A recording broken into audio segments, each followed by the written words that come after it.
At some point during a quiet Easter weekend in the Bahamas, a woman vanished from the surface of the water, and everything her husband said about that night has continued to unravel, piece by piece, month by month. This is the Crime Files. No sensationalism, no exploitation, just evidence, just analysis, just the pursuit of truth. For 4 years, they lived aboard that boat, traveling the waters of the Atlantic, eventually making their way to the Bahamas, specifically to the Abacos, a chain of islands and cays in the northern Bahamas known for their turquoise water, shallow seas, and tight sailing community. Lynette documented much of this life online. She posted videos and photographs of their excursions, their anchorages, the places they explored. She appeared happy. She appeared to be living exactly the life she had chosen. Then, on a night in April, she disappeared. According to Brian Hooker, here is what happened. He and Lynette had spent the evening at a local establishment called the Abaco Inn, located on Elbow Cay, one of the barrier islands that form the eastern edge of the Sea of Abaco. They had drinks. They had a pleasant evening. At some point, they climbed into their small, inflatable dinghy, the tender vessel they used to travel between the shore and Soulmate, and began motoring back toward their sailboat, which was anchored roughly in the area known as Aunt Pat's Bay, off Elbow Cay, approximately 150 meters from shore. Brian Hooker told authorities that somewhere during that dinghy ride, Lynette simply went over the back of the boat, that she fell into the water, that the wind and the waves and the current conspired against them, that he could not reach her, that he could not turn the dinghy around in time, that they became separated in the darkness, and that he spent the next 9 hours adrift, without the keys to start the engine, without oars to row, floating alone across the Sea of Abaco, until he washed up on the shores of Marsh Harbor, 4 miles away, at approximately 4 o'clock in the morning. Lynette Hooker was never found. Her body has not surfaced. Her dry bag, which she reportedly had with her, has not been recovered. The paddle Brian said he lost that night, never found. No debris consistent with her presence in the water has appeared on any shore of the Sea of Abaco or any of the surrounding cays. Nothing. According to what Brian Hooker told investigators and rescuers, the sequence of events was approximately as follows. At some point during the evening hours, the precise time of departure from the Abaco Inn has been a matter of inconsistency. Brian and Lynette boarded their dinghy to return to Soulmate. This would have placed them on the water sometime in the late evening hours. The distance from the Abaco Inn dock to where Soulmate was anchored is not enormous. It should have been a short ride. At some point during that ride, Lynette allegedly went overboard. Brian Hooker claims he then spent approximately 9 hours adrift. At approximately 4 o'clock in the morning, he arrived on the shores of Marsh Harbor. Here is the first problem with that account. The Sea of Abaco is not the open ocean. It is not a turbulent, unpredictable body of water that swallows evidence whole. Marine experts, nautical professionals, and people who have spent years on these waters have described the Sea of Abaco in a consistent way. It is shallow, often described as bathtub-like, with depths that in many areas allow you to see the sandy bottom clearly even from the surface. The tidal and wind patterns in the Sea of Abaco are well documented and relatively predictable. If Lynette Hooker went into that water, if her body entered the Sea of Abaco that night, maritime and forensic experts have consistently said the same thing.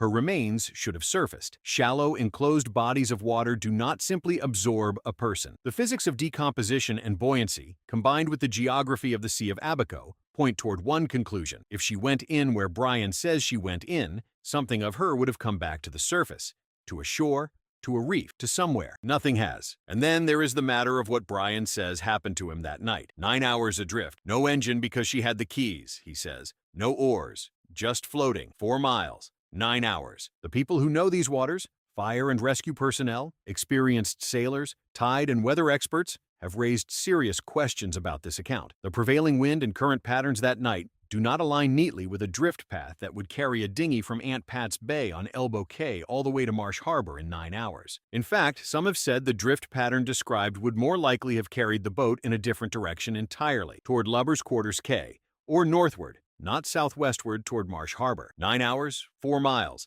in a direction that the water and wind were not necessarily moving. These are not emotional arguments. These are navigational and meteorological observations from people with direct expertise. Why did investigators initially accept this account without deeper scrutiny? That is a question that has not been fully answered. The United States Coast Guard conducted searches. Bahamian authorities were involved. A missing persons investigation was opened. Brian Hooker was interviewed. The vessel's Soulmate was examined. Court documents and official reports have been reviewed extensively by independent journalists and investigators. From those records, several things stand out. The physical condition of the dinghy when it was located does not fully correspond with Brian's account of having been adrift all night and coming ashore on the rocky eastern coast of Marsh Harbor. The specific damage to the dinghy and its precise location have raised questions among people familiar with what a vessel looks like after a genuine 9-hour uncontrolled drift in those conditions, versus what it might look like if it had been brought in deliberately under power and beached. The absence of any physical evidence of Lynette in the Sea of Abaco, no body, no bag, no personal effects, has been flagged repeatedly by investigators familiar with cases of drowning in similar geographic environments. And then there is something else. Something that only emerged through intensive examination of Lynette Hooker's own social media archives. In examining those archives, a specific video and accompanying photographs emerged that have fundamentally altered how some investigators and independent analysts are thinking about the geography of this case. In the video, Lynette is walking through what appears to be a completely destroyed marina. The docks are fractured and broken.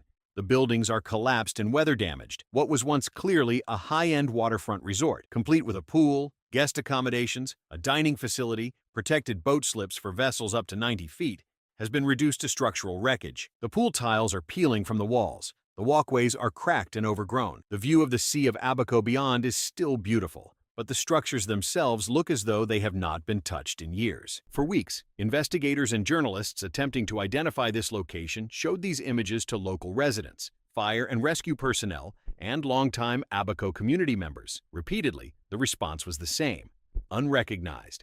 They did not know where these pictures were taken. The reason for that unfamiliarity is significant in itself. The location is so thoroughly destroyed, so completely removed from the commercial and social life of the area, that even locals have effectively stopped registering it as a place. It has become invisible in the way that ruins become invisible, too broken to visit, too far gone to restore, effectively forgotten. Eventually, a sign visible in one frame of Lynette's video provided the answer. The location is Snapper Point Marina. The photographs from before the storm show a property of considerable beauty: white sand beaches, a large protected pool, elegant covered outdoor seating, palm-lined walkways leading to a central dining and reception building painted in the warm blue tones typical of Bahamian architecture. The boat slips were designed to accommodate serious vessels. It was a place that drew sailors and anglers who wanted comfort alongside their adventures on the water. Dorian changed that completely. As one of the most powerful Atlantic hurricanes ever recorded, a Category 5 storm at landfall with sustained winds of 185 miles per hour and gusts exceeding 220, with a storm surge of 23 feet. Dorian made direct landfall over the Abacos in September 2019. The destruction was almost total in many areas. Marsh Harbor and Elbow Cay and the surrounding islands were among the hardest hit places in the Bahamas. Entire neighborhoods were swept away. The death toll was significant, and the rebuilding process has been slow, complicated by insurance, land ownership, and the sheer scale of the damage. Snapper Point Marina was not rebuilt. It was left exactly as Dorian left it. And that is the place that Lynette Hooker and her husband Brian Hooker and Lynette's daughter Carly visited together on an excursion captured in her social media archive. They beached their dinghy, or perhaps they paddled over on paddleboards which Soulmate carried, on one of the small sandy beaches adjacent to the ruined marina. They explored the wreckage. Lynette filmed it. Brian posed on the rocky outcroppings in front of the beach, arms spread, wearing patterned shorts and reef walking shoes, the kind of footwear designed for moving through shallow water over coral and rock. They walked the old pathways. They looked at the destroyed pool. They documented the juxtaposition of tropical natural beauty and human devastation. It was, by all appearances, exactly the kind of off-the-beaten-path exploration that live-aboard sailors frequently pursue. People who live on boats develop a different relationship with the geography around them.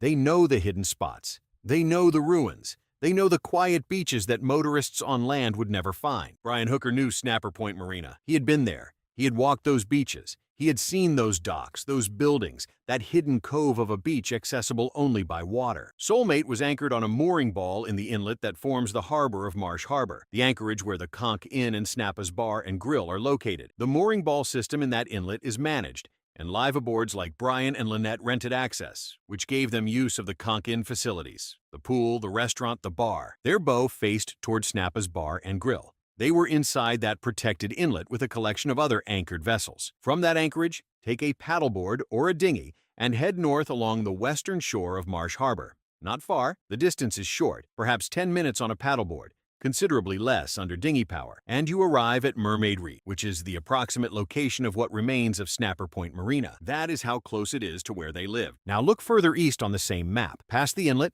past Mermaid Reef, past the outline of the harbor, and you find Lubbers Quarters Cay, that small, elongated mass of land sitting between Marsh Harbor and Elbow Cay in the Sea of Abaco. And now look at the eastern shore of Marsh Harbor itself, the long stretch of coast running from the area near Jake's Bistro and the ice cream parlor down south toward a point at the bottom. Cut that shore roughly in half. Find the midpoint. That is approximately where Brian Hooker says he washed up, in his dinghy, at 4 in the morning, after 9 hours adrift. Immediately north of that arrival point sits a boatyard, a working maritime facility with road access, a place where people come and go, a place a sailor would know existed. If something happened to Lynette Hooker aboard Soulmate, not on the dinghy in the open water, as Brian claims, but on the vessel itself, what would the options have been for someone who needed to conceal that? The Sea of Abaco, as has been established, would not cooperate. It is too shallow, too enclosed, too well traveled by local fishermen and sailors and dive vessels. A body in the Sea of Abaco tends to stay in the Sea of Abaco in some discoverable form. But Snapper Point Marina is different. No tourists visit it.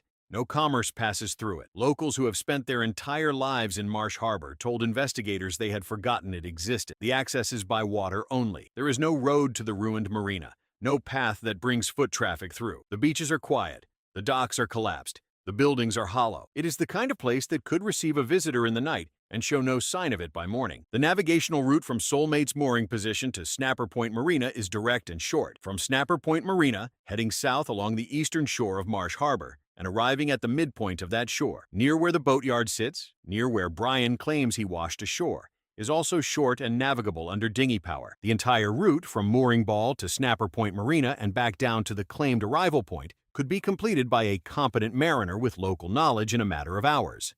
Far fewer than 9. This theory does not require the improbable drift. It does not require 9 hours of helpless floating against wind and current patterns that experts say don't support the account. It does not require the absence of Lynette's body from the Sea of Abaco to remain unexplained. It provides a navigational sequence that is consistent with the geography, consistent with what Brian knew from his exploration of the area, and consistent with the absence of any physical evidence from the water. The evidence is consistent with parts of this theory, but it also leaves critical gaps. No confirmed evidence places Brian at Snapper Point Marina that night. No witness has come forward with direct observation of his movements between the time they left the Abaco Inn and the time he appeared at the boatyard adjacent to his claimed arrival point. The theory remains a geographic possibility built on documented knowledge of the area, not a proven sequence of events. Brian Hooker has not been charged with any crime in connection with Lynette's disappearance. The United States Coast Guard deployed cadaver dogs along the northern end of Lubbers Quarters Cay, the island Brian mentioned in his account, the place where he said he dropped anchor briefly and shot off flares.